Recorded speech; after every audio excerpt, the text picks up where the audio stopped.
Hello दोस्तों, कैसे हैं आप। आज की कहानी का नाम है माफ़ी। राधिका जी का एक ही लड़का था, रजत। उसे बहुत प्यार करती थी। वो दहेज नहीं, पढ़ी लिखी संस्कारी बहू अपने घर लाना चाहती थी, इसलिए अपनी सहेली की लड़की से शादी करा दी। जैसे उसकी बहू माही चाहती वैसे करती। वो 9 बजे सोकर उठी, सासू माँ से खाना बनवाती, अपनी सहेलियों को बुला लेती, नाच गाना करती, और तो और सासू माँ से सहेलियों के लिए नाश्ता भी बनवाती।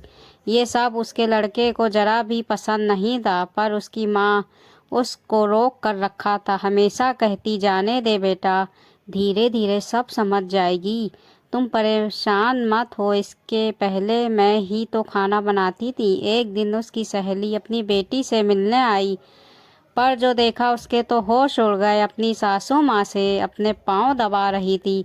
माही की माँ माही को एक थप्पड़ जड़ दी और बोली, तुझे शर्म है कि नहीं? अपनी सासू माँ से कोई पाँव दबवाता है क्या? नहीं नहीं, मेरी ही गलती है। मैंने तुझे सर पर चढ़ा रखा है। इतना अच्छा परिवार मिला है, शायद तुम इसलिए इसकी इनकी इज्जत नहीं करती। तभी रजत भी आ गया। ठीक कह रही हैं आप, मुझे माँ ने इसको कुछ भी कहने से मना किया है। मेरी माँ से इतना कुछ करवाती है, फिर भी माँ है कि जाने दो, ना समझ है। मेरी माँ तो इसी उम्मीद में है कि एक दिन सब ठीक होगा, पर जब ये ठीक होना चाहे तो ना। माही की माँ, नहीं दामाद जी, ये ऐसे नहीं मानेगी। आप इसको गांव भेजो, जब देखेगी बउए क्या क्या करती हैं तब समझ में आएगा। माही, मुझे नहीं जाना गांव में, यहीं रहूंगी, मुझे माफ़ कर दो। माही की माँ, नहीं वही कुछ नहीं दामाद जी, इसको ले जाइए। राधिका, तुम मुझे माफ़ कर दो, मुझे कुछ बताया नहीं। राधिका, अरे वो गांव नहीं रह पाएगी। माही की माँ, उसकी सासू माँ तुम हो कि मैं? अब तुम चुप रहो, जो तुझे करना चाहिए वो मैं कर रही हूँ। माँ ही गांव पहुँच गई। बड़ा सा घूंघट साड़ी पहन रखी थी। रजत की दादी, बेटा बहुरिया को नहीं पता कि कहीं से आते हैं तो बड़ों के पैर छूते हैं। रजत, माही दादी के पैर छुओ। माही ने दादी के पाँव छुए। बहुरिया, खाना खाकर थोड़ा आराम कर लो, फिर शाम को खाना तुझे ही बनाना है। माही, मुझे खाना बनाना नहीं आता।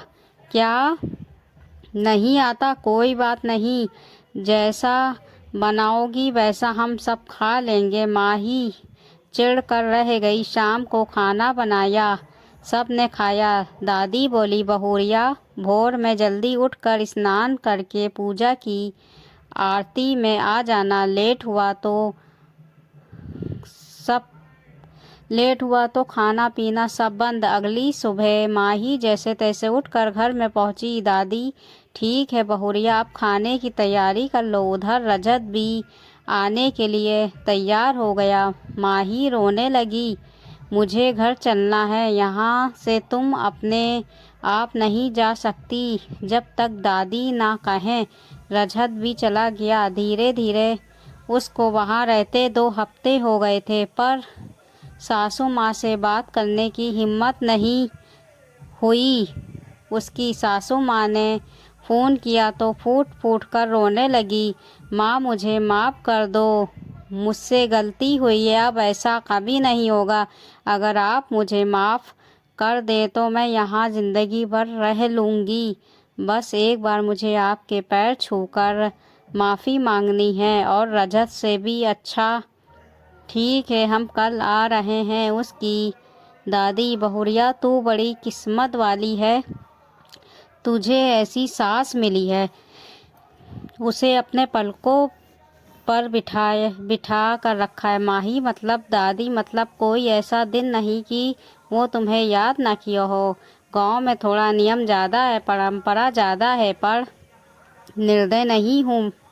रजत ने सब कुछ बताया था, इसलिए ये सब कुछ करना पड़ा। अब तुम्हें किए पर शर्म है तो घर जा सकती हो। एक बात बता दूँ, तेरी सास हीरा है हीरा।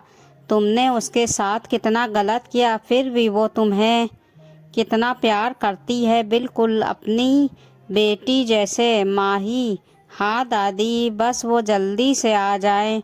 अगली सुबह माही की सास उसको लेने आ गई। माही राधिका से लिपट कर खूब रोई, उनके पैर छुई, बोली, अब कभी ऐसा नहीं होगा।